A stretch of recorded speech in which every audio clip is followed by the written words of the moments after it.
Diminuição chinesa à exposição da dívida pública americana. O que está por trás disso? E mais, quando algo pode parecer tão distante, impacta diretamente ao Brasil. Vamos entender o que está por trás dessa mudança estratégica que vem acontecendo nos últimos tempos com a China.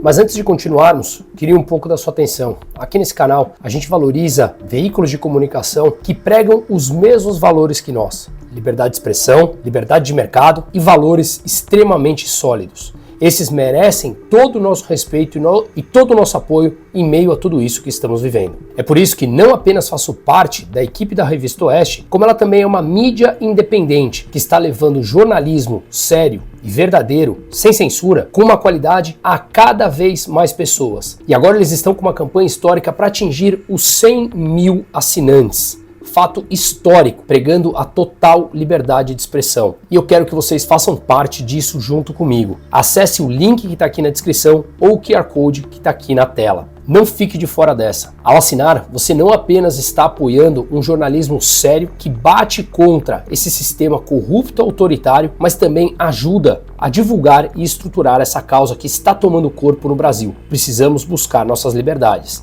Esperar alguma coisa deles é esperar que sejamos calados o mais rápido possível. Portanto, faça parte do time Oeste junto comigo. Acesse o link ou o QR Code aqui na tela e apoie a causa de liberdade de expressão, valores sólidos e liberdade de mercado. Voltando ao vídeo. Vamos lembrar que logo depois da invasão da Rússia na Ucrânia, os Estados Unidos congelaram uma parte das reservas internacionais russas nos Estados Unidos, abrindo um precedente um tanto quanto perigoso, onde passa a mudança de paradigma que ficaria fácil você expropriar alguma riqueza ou reserva de outro país. Não estamos entrando no juízo de valor aqui do conceito da guerra, quem é culpado ou não, mas um certo receio de que alguns países, a depender de suas ações, possam ter importantes ativos em dólares congelados por parte dos Estados Unidos, o maior e mais importante país do mundo.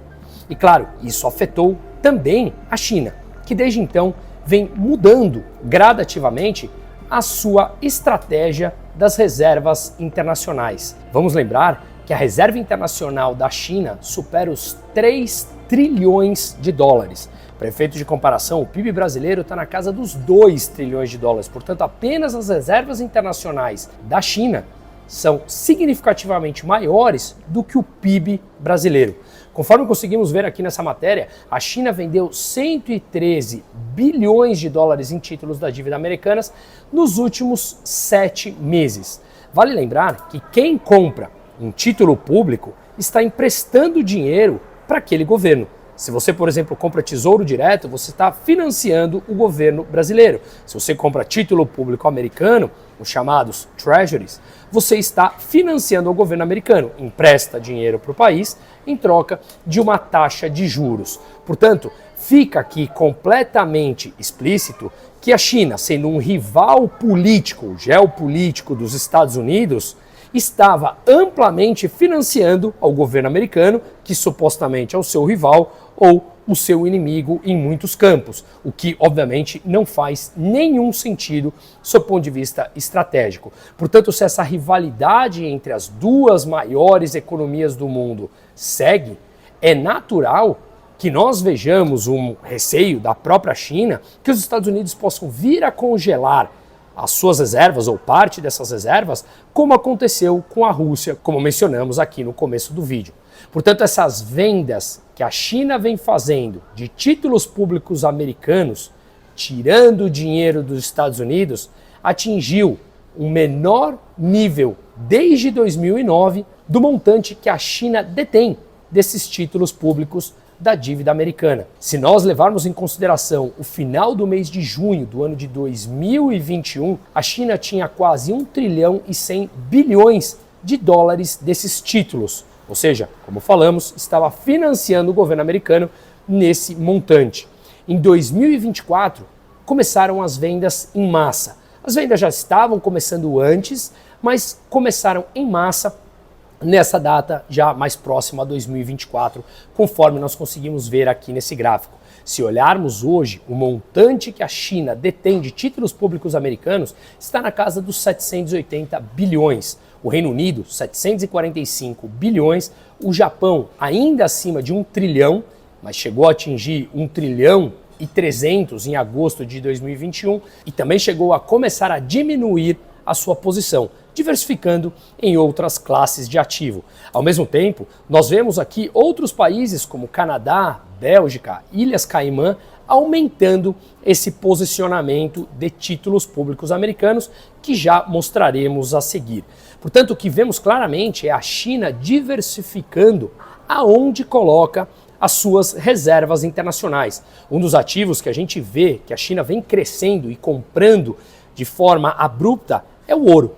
Inclusive, nós vemos ao longo dos últimos meses a cotação do ouro batendo recorde atrás de recorde. Outro ponto também é que a China quer mudar, e vem fazendo isso, o local onde custodia essas reservas internacionais, diversificando esse risco que nós falamos agora dos Estados Unidos, eventualmente, em alguma decisão, congelar os ativos chineses. E vale lembrar que eram ativos que atingiu mais de 1,4 trilhão de dólares. Portanto, é uma quantidade muito grande de capital que não se pode desprezar e claramente vemos essa diversificação com quem hoje é um inimigo no campo político, geopolítico e, por que não dizer, também na parte econômica. Mas quais as consequências dessas vendas massivas por parte da China? Vamos lembrar que quando você vende um título público, ele naturalmente passa a ter uma oferta maior do que a demanda, nesse caso pelo montante chinês. Se isso vier a acontecer realmente, a oferta superar a demanda, a oferta de venda superar a demanda, o preço do ativo cai. Quando um título público se desvaloriza, a rentabilidade que ele precisa pagar, os juros que ele paga anualmente para quem está disposto a emprestar dinheiro para ele, sobe. Eles têm uma relação inversa. Se você vê uma oferta maior desses títulos, significa que eu preciso subir a taxa de juros que eu remunero aos meus investidores para eu continuar sendo atrativo e atrair capital para financiar os meus gastos, como no caso dos Estados Unidos. E quando a taxa de juros sobe, inevitavelmente o custo dessa dívida, o custo de capital para atrair esses novos investidores sobe, o que torna para o governo um incremento dos gastos via despesa financeira. Mais juros a serem pagos, mais gastos, portanto, mais déficit, como os Estados Unidos estão tentando agora, via o Departamento de Eficiência Governamental, liderado por Elon Musk, cortar os gastos. Portanto, é algo extremamente relevante que temos que levar em consideração. Se a China resolve vender, o Japão resolve vender todos os seus ativos, significa que não haveria, ou haveria uma quantidade significativamente menor de demanda internacional por parte dos títulos públicos americanos.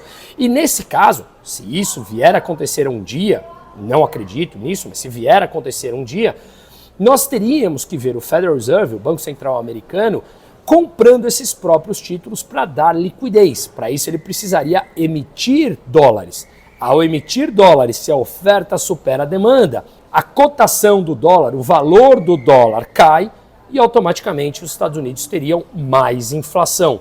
Ao ter mais inflação, o custo dessa estratégia recai nos ombros da população americana e, obviamente, a inflação é algo que não interessa diretamente a um governo porque, claro, derruba a popularidade. Basta ver o que a gente está vivendo aqui no Brasil. Porém, ao olharmos o gráfico novamente, vemos que os canadenses e os britânicos, especialmente no setor privado e pessoas físicas, vêm incrementando o montante que eles estão demandando de títulos públicos americanos. E isso acontece pelo fato da atratividade da taxa de juros.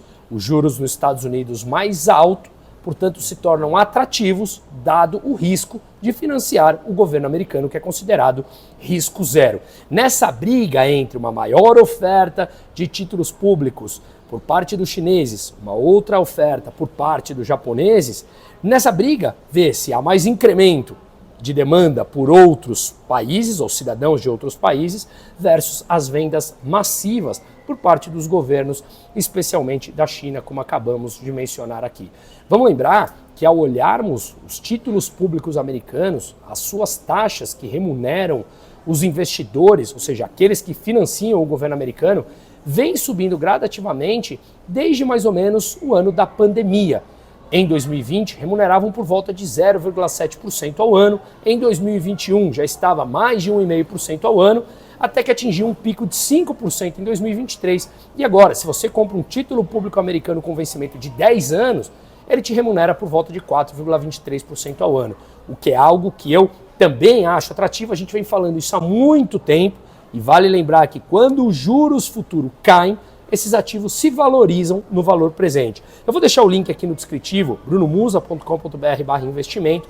Eu mesmo respondo para a gente falar sobre um perfil de investimento que pode se adaptar a essas oportunidades que estão passando debaixo dos nossos olhos. O que eu quero dizer com isso é que a rentabilidade dos títulos públicos já vem subindo ao longo dos últimos tempos, tornando-se assim mais atrativa aos investidores, o que consequentemente traz consequências para o Brasil. Enquanto vivemos uma irresponsabilidade fiscal que traz inflação e força o Banco Central a subir as taxas de juros, caso contrário, as taxas de juros futuras continuarão subindo, o que encarece o crédito, a inflação continua presente e a popularidade do governo segue caindo abruptamente. Consequentemente, ao manter as taxas de juros mais altas nos Estados Unidos, dificulta o Brasil de baixar as taxas de juros, mesmo se o Brasil em algum momento chegar à responsabilidade fiscal.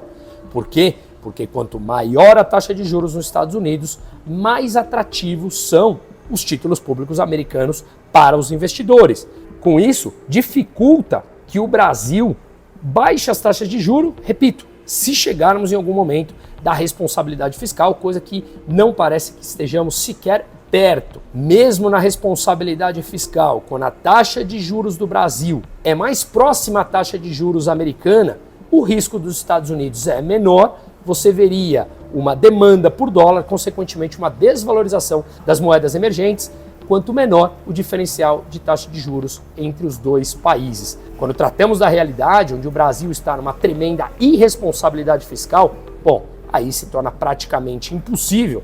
Eu digo praticamente porque estamos no meio do populismo, praticamente impossível baixar as taxas de juros. As consequências inflacionárias seriam brutais, como já vimos que aconteceu na Turquia ao longo da pandemia, ou até mesmo com a Dilma, quando o presidente do Banco Central era o Tombini, ou, enfim, o histórico populista que o Brasil tem.